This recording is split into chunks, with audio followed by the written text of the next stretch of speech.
2 दिसंबर 1984 की रात भोपाल में यूनियन कार्बाइड की फैक्ट्री से करीब 40 टन MIC यानी कि मिथाइल आइसोसिनेट गैस के रिलीज होने के बाद उस हादसे के कारण भोपाल में 25,000 से ज्यादा लोगों की मौत और 5.73 लाख से ज्यादा लोग इस गैस के इफेक्ट्स की चपेट में आ गए थे। This is considered as one of the deadliest industrial accident in human history. मगर उस ट्रेजेडी में भी किसी विक्टिम ने उस लेवल के इफेक्ट्स नहीं देखे जितने की इस अकेले शख्स को हर दिन झेलना पड़ता था। आखिर कौन है ये आदमी और उसके साथ क्या हुआ था? आज के इस वीडियो में हम इसी के ऊपर बात करने वाले हैं। तो हेलो गाइस, मैं हूं कौशिक और चलिए शुरू करते हैं एक और नए एपिसोड को। ये कहानी शुरू होती है 30 सितंबर साल 1999 के दिन, जब Japan nuclear fuel conversion company as known as JCO की 3 एम्प्लॉइज कंपनी की टोकाई वाली फैक्ट्री के अंदर जोयो एक्सपेरिमेंटल फास्ट ब्रीडर रिएक्टर के लिए न्यूक्लियर फ्यूल तैयार कर रहे थे।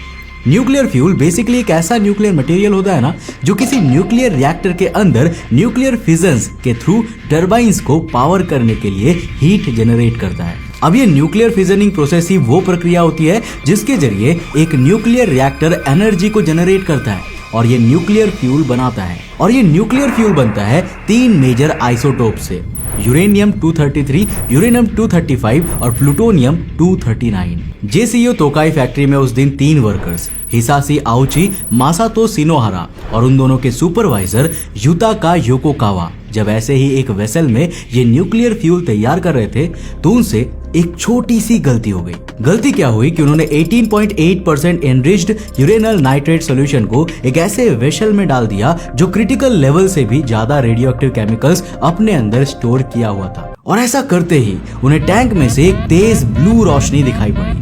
फिर क्या हुआ? केमिकल इम्बैलेंस की वजह से एक अनएक्सपेक्टेड और अनकंट्रोलेबल चेन रिएक्शन होने लगी और कुछ ही सेकंड्स में पूरी फैसिलिटी के सारे गामा रेडिएशन अलार्म साउंड्स बजने लगे। तीनों जान चुके थे कि उनसे कुछ बहुत ही बुरा हो गया है और सारे जल्द से जल्द उस वेसल से जितना हो सके उतना दूर चले गए।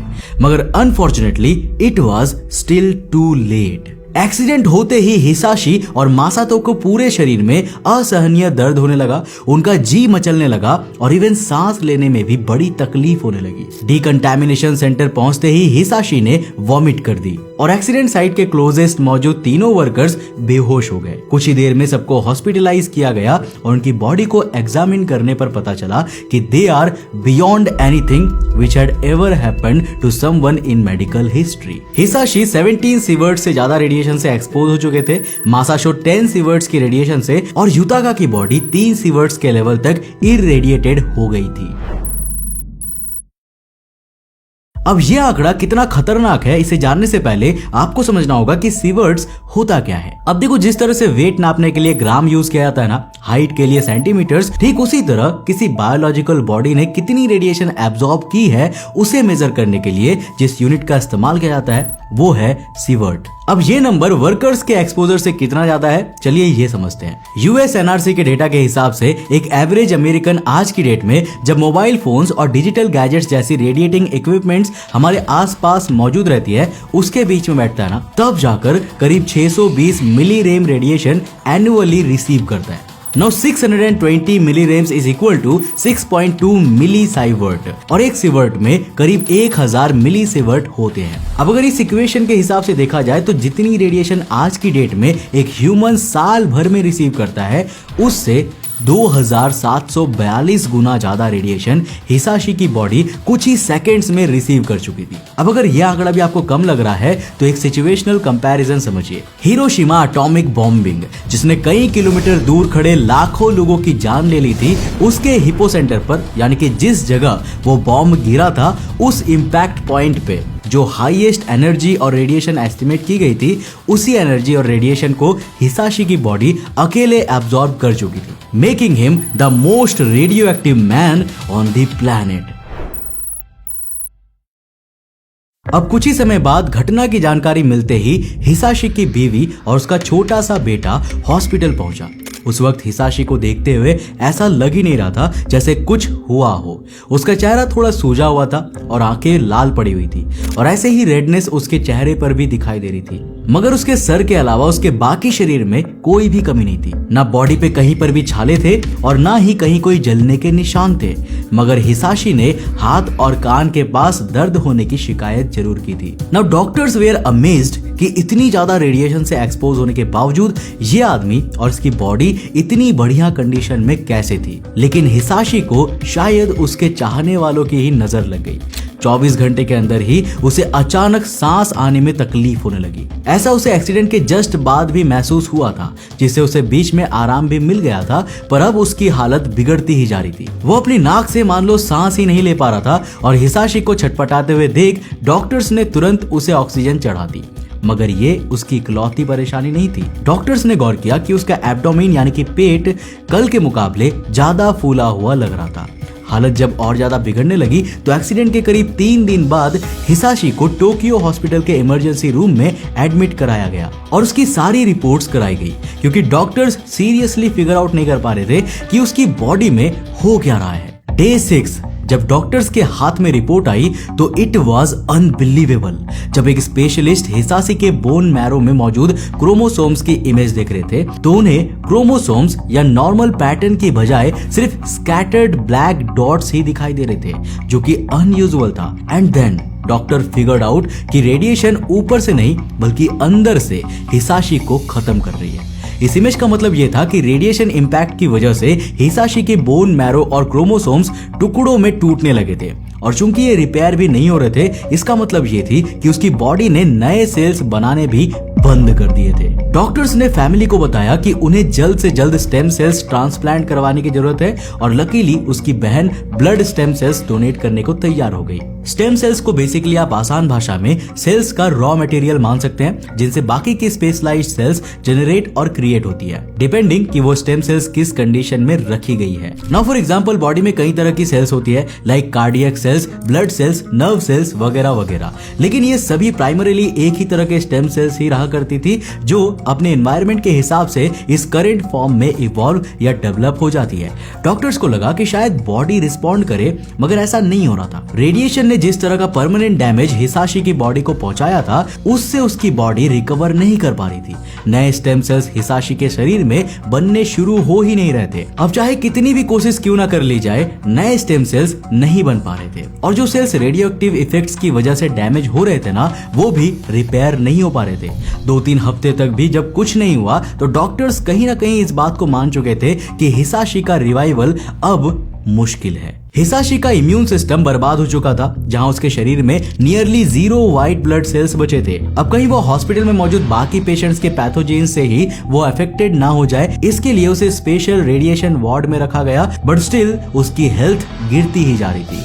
10 दिन बीतने के बाद उसे बहुत ज्यादा प्यास लगने लगी थी, और नो मैटर वो चाहे कितना भी पानी क्यों ना पी ले, उसकी प्यास वाली जो दर्द और झटपटाहट थी वो कम ही नहीं हो रही थी। हिसाशी का शरीर इतना वल्नरेबल हो चुका था कि जब डॉक्टर्स उसकी बॉडी से मेडिकल टेप भी हटाते थे, तब टेप के साथ साथ ना हिताशी की खाल भी नूच जाती थी। बेशक ये बड़ी दर्दनाक चीज थी, मगर इससे भी ज्यादा दर्दनाक ये था कि हिसाशी की बॉडी नए सेल्स को बना ही नहीं रही थी, जिस वजह से जो खाल मेडिकल टेप्स के साथ उचड़ती है ना, वो हील ही नहीं हो रही थी। एपिडर्मिस, जो कि ह्यूमन बॉडी के स्किन में सबसे अपर मोस्ट हिस्सा होता है, जो कि उसके नीचे मौजूद नाजुक हिस्सों को डैमेज होने से बचाता है, इवेंचुअली हिसाशी के शरीर में वो पूरी तरह से खत्म हो गई थी। एक्सीडेंट के करीब 2 हफ्ते बाद उसने खाना खाना भी बंद कर दिया था, या यूं कहे कि वो खाना खा ही नहीं पाता था। उसे जिंदा रखने के लिए डॉक्टर्स ने इंट्रावेनसली उसे फीड करना शुरू किया।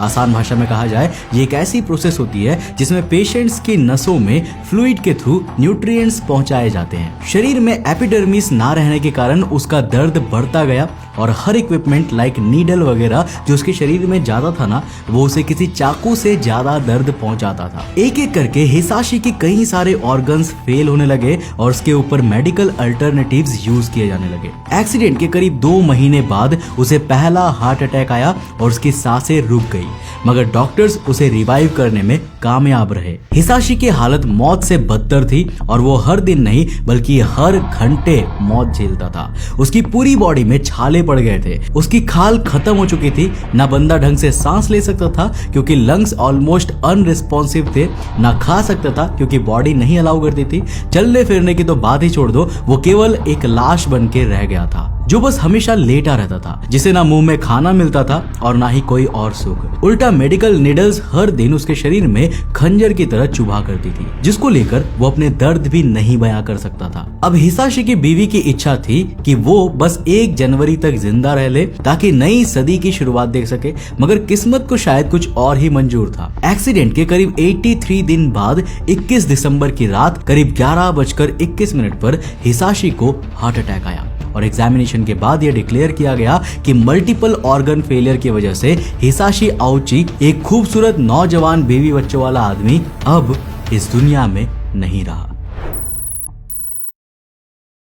अब इस घटना में 2 और विक्टिम्स मासातो शिनोहारा और युताका योकोकावा भी रेडिएशन के इफेक्ट से बचे नहीं थे। कैंसर, इंटरनल ब्लीडिंग और मल्टीपल ऑर्गन फेलियर की वजह से 27 अप्रैल 2000 के दिन एक्सीडेंट के करीब 7 महीने बाद मासातो ने भी दम तोड़ दिया था। हालांकि युताका, जो कि इन दोनों के कंपैरेटिवली काफी कम रेडिएशन के प्रभाव में आए थे, उन्होंने 3 महीने चाइना में अपना इलाज करवाया और फिर ठीक होकर वापस आ गए। अब जब बाद में कार्रवाई हुई तो कोर्ट ने कंपनी के 6 ऑफिशियल्स को इस घटना में लापरवाही के लिए दोषी माना। उन 6 में से युताका भी एक थे। सितंबर 2000 तक कंपनी ने एज ए कंपनसेशन 6,875 लोगों को कलेक्टिवली $121 मिलियन दिए और एग्रीमेंट साइन करवाया कि उनमें से कोई भी जेसीओ को आगे सू नहीं करेगा। अब इस घटना ने कानून की आंखें खोली कि रेडिएशन रिलेटेड जॉब्स में कितना ज्यादा रिस्क है और उस रिस्क के कंपैरिजन में एम्प्लॉइज की क्या दुर्गति हो रही है। उन्हें ना तो सेफ्टी इक्विपमेंट्स दिए जाते थे और ना ही प्रॉपर ट्रेनिंग, और इसी नेग्लिजेंस की वजह से 2 हंसते खेलते परिवार बर्बाद हो गए थे। इसके बाद जापान में बहुत सख्ती से सेफ्टी मेजर्स को फॉलो करने के प्रावधान बनाए गए और बस फिर सब कुछ नॉर्मल हो गया। हालांकि इस पूरे मामले में आपके हिसाब से सबसे बड़ी गलती किसकी थी और उसे क्या सजा मिलनी चाहिए थी, हमें नीचे कमेंट करके जरूर बताना। दोस्तों, मुझे उम्मीद है कि आज के इस वीडियो से आपने काफी कुछ नया सीखा होगा। अगर सीखा तो इस वीडियो को लाइक कर देना और अपने फ्रेंड्स और फैमिली के साथ जरूर शेयर करना, क्योंकि ये आपके लिए बिल्कुल फ्री है, लेकिन ऐसा करने पर हमें काफी मोटिवेशन मिलता है आपके लिए नए और इंटरेस्टिंग वीडियोस बनाने में। मैं मिलता हूं आपको नेक्स्ट एपिसोड के साथ, तब तक के लिए बाय, जय हिंद।